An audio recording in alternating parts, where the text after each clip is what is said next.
যে বিশ্বাসটা Neymar junior শিখেছিলেন 1% চান্স 99% ফেইথ, সেই বিশ্বাসের জোরেই কার্লো আনচেলত্তির শিষ্যরা দেখিয়ে দিলেন দম ধরে রাখো, 1 মিনিটও যদি বাকি থাকে ওই 1 মিনিটে ম্যাচ ঘুরিয়ে দেওয়ার জন্য সবটুকু চেষ্টা করা হবে। এবং সেই চেষ্টার সফলতা বোধহয় ব্রাজিলের এই শিষ্যরা দেখালো। মার্টিনাল্লি দেখালেন এবং বুড়ো হাড়ের ভেলকি দেখালেন ক্যাসিমিরো।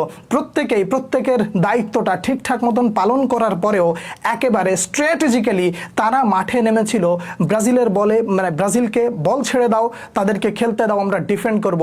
তারা বোধহয় এই ব্যাপারটা খুব ভালো করে জানতো, টাই বেকারে নিতে পারলে বোধহয় ব্রাজিলকে ঠেকিয়ে দেওয়া সম্ভব। সেই ব্রাজিলকে টাই বেকারে নেওয়ার জন্য আপ্রাণ চেষ্টা তারা করেছে, কিন্তু ভিনিসিয়াস জুনিয়র, গ্যাব্রিয়েল মার্টিনাল্লি এবং অন্যান্য যারা রয়েছে তারা কি সেই সুযোগটা করে দিতে চাইবে? অবশ্যই না। জাপানের বিপক্ষে যেই ব্রাজিলকে সবাই দেখতে চেয়েছিল, প্রথমার্ধে পিছিয়ে পড়ার পর ভক্তদের মন খারাপ ছিল। আপনি বোধহয় ততক্ষণে বিশ্বাস করেছিলেন কার্লো আনচেলত্তির উপরে যে এই বান্দা যতক্ষণ আছে ততক্ষণ পর্যন্ত বিশ্বাসটা রাখতে পারি। শেষ বাঁশিটা যেহেতু এখন অবধি দেয় নাই, তাহলে ব্রাজিল ঘুরে দাঁড়াতে পারে। কার্লো আনচেলত্তির সেই ইশারা কাজে লাগালেন ক্যাসিমিরো, বিশ্বাস তার উপরে যেটা রাখা হয়েছিল সেটার প্রতিদান দিলেন। এরপরে তিনি গোল করে ম্যাচে ফিরে আসলেন।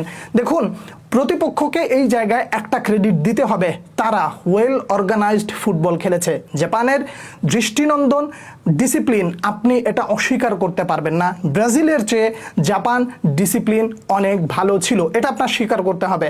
জাপান যদি ডিফেন্সিভ মেন্টালিটির থেকে বের হয়ে এসে যদি অ্যাটাকিং ফুটবল খেলতো, তাহলে বোধহয় খেলাটা অনেক সুন্দর হতে পারতো এবং আমরা বোধহয় খেলাটা দেখে আরও এনজয় করতে পারতাম। ভিনিসিয়াস জুনিয়রকে তিনজন একসাথে এসে তারপরে ম্যান মার্কিং করছে, তারপরে রায়ানকে দুজন মিলে একসাথে ম্যান মার্কিং করছে। শেষ মুহূর্তে আসলেন সেই এন্দ্রিক, আসার পরে তারও আস্থার প্রতিদান দিলেন এবং গ্যাব্রিয়েল মার্টিনাল্লি শেষ তুলির আঁচড়টা আঁকলেন এবং সেলেসাওদের স্বপ্নটাকে বাঁচিয়ে রাখলেন। নেইমার জুনিয়রকে যেই আপনার সবাই অপেক্ষা করছিল নেইমারকে দেখার জন্য, ডাগ আউটে দাঁড়িয়ে কিভাবে চেয়ার আপ করেছিল দেখেছেন। মিডিয়া একটা সংবাদ প্রকাশ করেছিল নেইমারকে নিয়ে, যে সে বসে থেকেও টিমকে কিভাবে উজ্জীবিত করতে হয় সেই দিকটাই দেখেছে। সেলেসাওরা স্বপ্ন কিন্তু এখনো দেখতে হবে।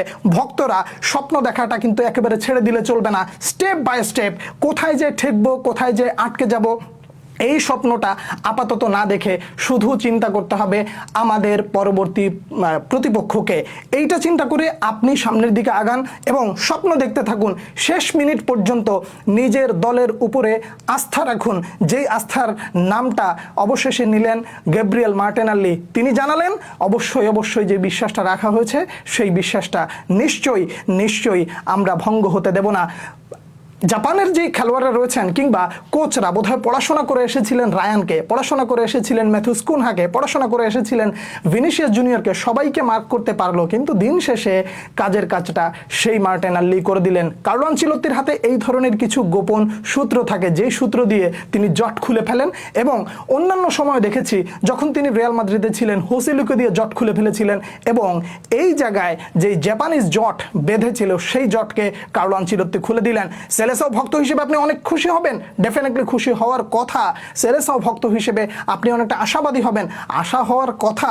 আপনি অনেকটা নিরাশ হয়ে পড়েছিলেন, সেই নিরাশার কালো মেঘ সরিয়ে দিয়ে আপনাকে সেলেসাওরা জানিয়ে দিল স্বপ্ন দেখা বন্ধ করবেন না। কেননা নেইমার শিখিয়েছেন 99% ফেইথ 1% চান্স। এই 1% চান্স যতক্ষণ আছে ততক্ষণ পর্যন্ত সেলেসাওদের স্বপ্ন বেঁচে আছে। খেলাটায় কোন জায়গায় সব থেকে বেশি আপনাকে ইমপ্রেসিভ লেগেছে, কার খেলা দেখে আপনি মুগ্ধ হয়েছেন, কোন জায়গাটায় সব থেকে বেশি আপনি উল্লাস করেছেন, সেই জায়গাগুলো জানার অপেক্ষায় রইলাম। পরবর্তী ভিডিওতে দেখা হচ্ছে আবারও, সে পর্যন্ত অনেক ভালো থাকবেন। আল্লাহ হাফেজ।